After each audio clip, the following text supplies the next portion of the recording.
Perjalanan pertama Ruben Onsu ke Tanah Suci Mekah pasti membuahkan banyak cerita personal. Seperti halnya saat Ruben Onsu untuk pertama kalinya melihat Ka'bah, langsung di depan matanya. Tak cuma kekaguman yang lahir, namun air mata haru tak kuasa ia bendung, sesampainya Ruben di depan Ka'bah. Tangis Ruben Onsu pecah saat lihat Ka'bah pertama kali.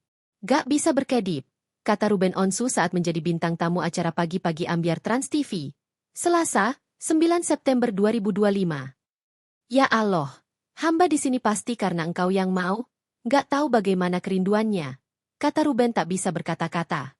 Alhamdulillah aku dapat hotel yang buka kaca langsung lihat Ka'bah. Buka jendela hotel nangis, katanya. Cerita menyentuh yang dirasakan Ruben Onsu tak cuma sampai di situ. Rupanya, mantan suami Sarwenda itu berhasil mencium Hajar Aswad sebanyak 3 kali. Alhamdulillah iya, cium Hajar Aswad, kata Ruben Onsu. Bagi Ruben Onsu, perjalanan singkatnya ke Tanah Suci itu amat membekas di hati. Baru saja mendarat di tanah air, Ruben mengaku sudah amat rindu untuk kembali.